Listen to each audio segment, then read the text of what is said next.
pharmacist turned holistic practitioner. And I have had, personally from my patients, a lot of questions geared towards this specific speaker, so I'm really excited for all of you to see him speak. He is the owner of Harbor Life Holistic Remedies. He's located right across the road at 231 King Street. Literally, we can throw a stone to it right now. And he's here to answer the question, could your medications be part of the problem? So without further ado, I'm going to bring up David Antebi. Let's give him a warm welcome.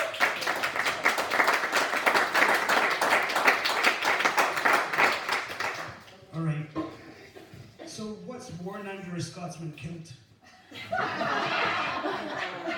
That's the answer?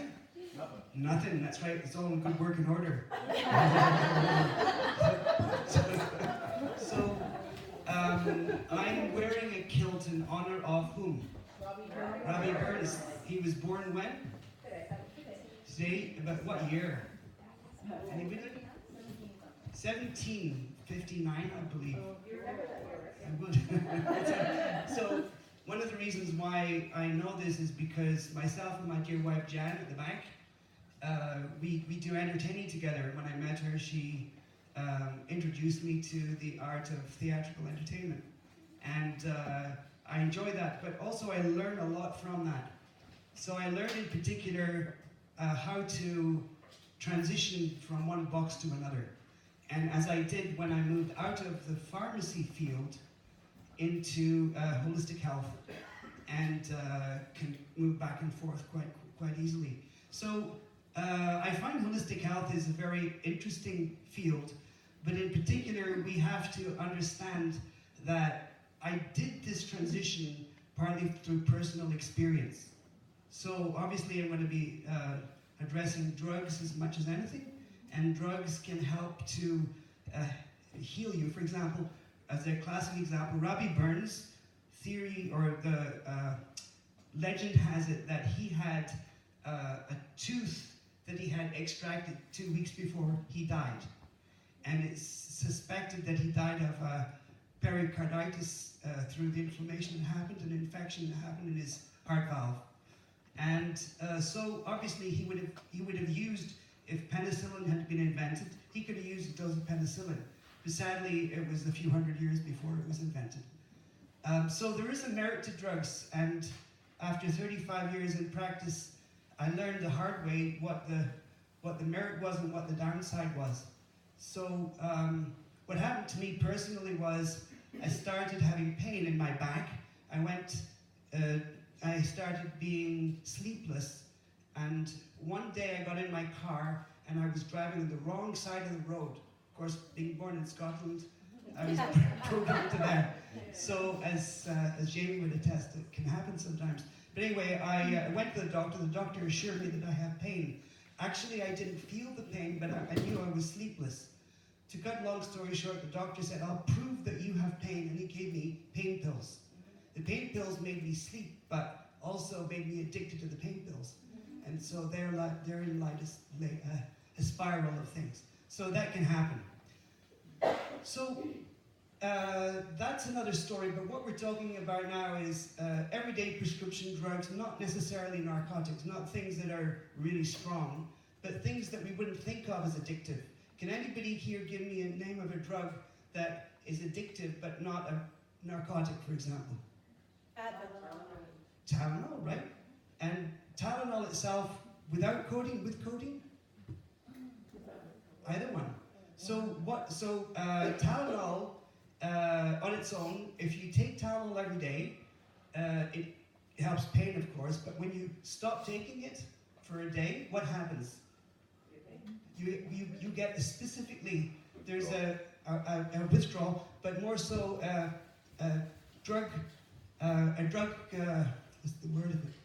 It's a drug-free migraine. It's a headache that tells you you're missing the drug, so please take some Tylenol now. So that is a specific addiction in itself, but not in the same way as we talk about narcotics. Then you can have an addiction to different drugs like antidepressants. Can take a long time for some people to come off antidepressants. And then you can have fun with all kinds of other drugs like acid pills, stomach acid pills. Has anybody ever had a hard time coming off them? It takes a while, eh? And that's because your stomach tends to churn out a bunch of acid. When you stop taking the drug, it produces a fountain of acid that lasts for a while. So if you weather the storm, it can last, it can get you off, but it's going to take you a while. So myself now as a holistic person, I help people come off medications as best I can and through a course of time, but it does, bless you, but it takes time. So as you come off, you peel off your drugs, you need to focus on the distant future. Got it, thank you.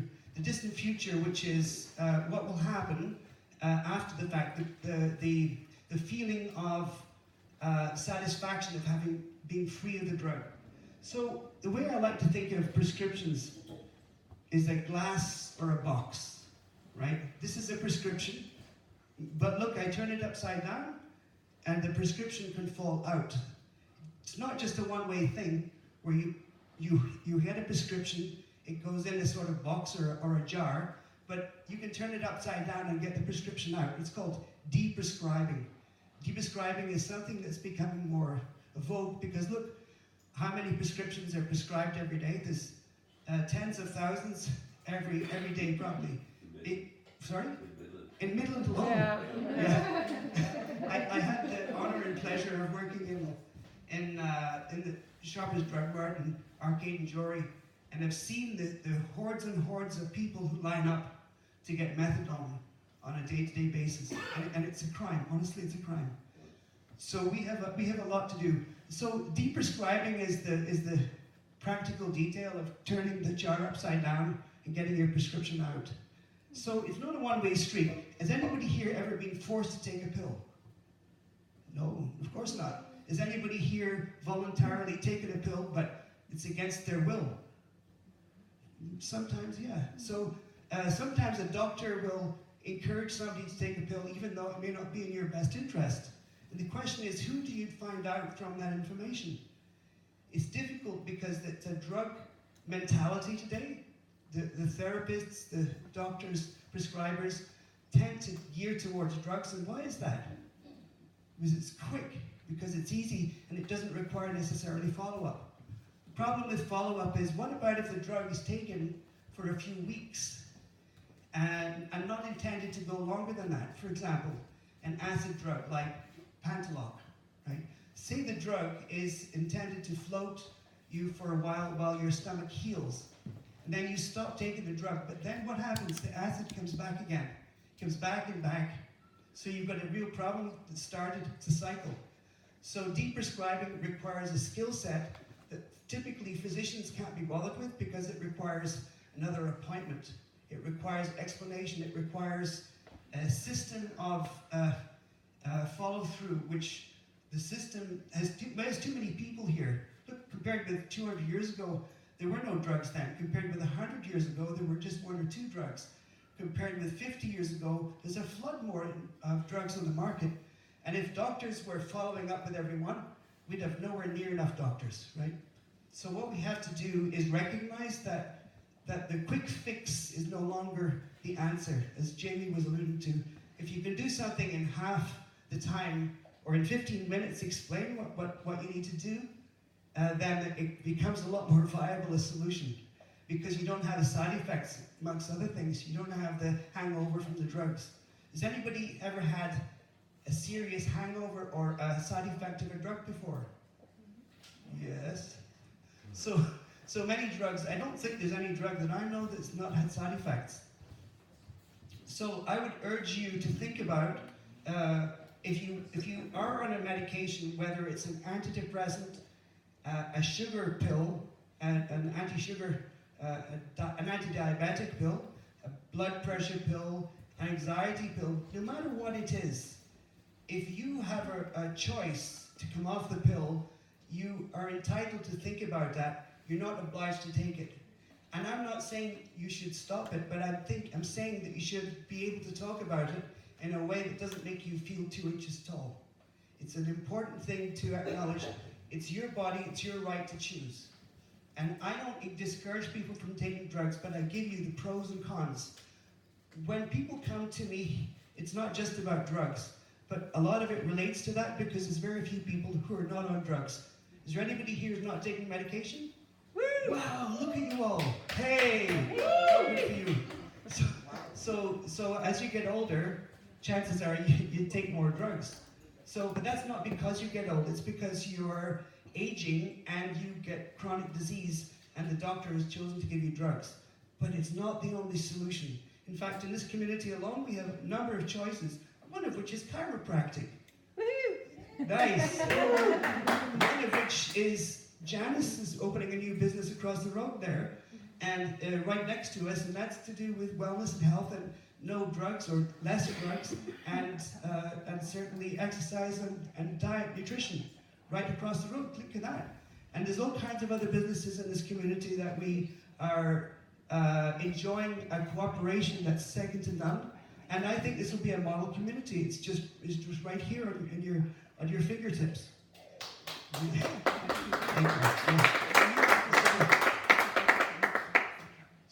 So in the end, what I'm saying is we have to consider that there's some useful things. I made some wee notes here. I must borrow them. Wait a second. So this is called a sporran, by the way. People have all kinds of things in it, like daggers and stuff, but not me. That's in your sock. That's in my sock. It's ski and do, that's right. Okay, here we go. It's a picture of a cat. I don't know.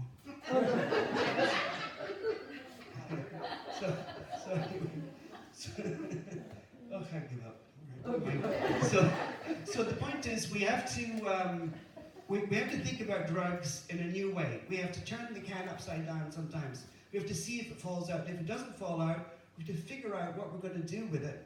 Because, like, I changed my mentality moving out of pharmacy. When I was conditioned as a pharmacist, it was a crazy, crazy thing that I was programmed, if you like, to know about drugs in a certain way. Now, I see them completely different. Not necessarily bad, but sometimes dangerous and sometimes not useful. Certainly because your body is entitled to have the care and respect it deserves.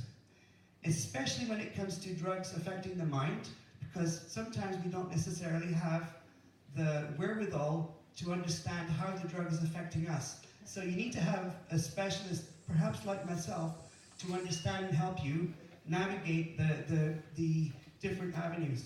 So that's another story. I need to talk more on an individual basis. So if somebody has a drug that they would like to come off it or know how to come off it, there's plenty of literature available that we have on de-prescribing. We would be delighted to help you and to share with you the information that's available and let you make the decision. We would definitely not make a decision because the holistic health paradigm or heading, so to speak, is all about empowerment. That is giving you the idea to fix whatever it is you want to do yourself. And if you're not able to do it, you can ask for help and guidance, and they'll certainly help that. So we look forward to seeing you in the near future. Dr. Jasper. Thank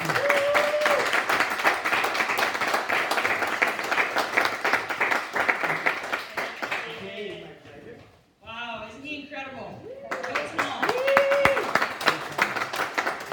Okay, thank you so much, David. That was incredible. So we are going to move right along. While I'm speaking, questions, yes. Anybody have questions, please write them down, and she will come and collect them. We got a couple over here, right over here, two there. There's one in the back. No questions up front here, right? Okay, you guys are right up front, keeners. Splash zone. Yeah, I don't know. Could be. They haven't gotten to the end yet. Yeah, no, I'm not. All right. Okay, so that's all the questions in. Okay, so we are going to move on to our final speaker, and this one is very near and dear to my heart. This is my good friend, somebody that I look up to quite a bit. This is going to be Dr. Andrew Scott. Before I bring him up here, I am going to just toot his horn a little bit because so he came up from Woodbridge and he's been with us now for about 9 months. Him and I started back here around the same time. And he is just bringing a whole new life to the office. We are so excited to have him. He's been a chiropractor for 25 years? 24.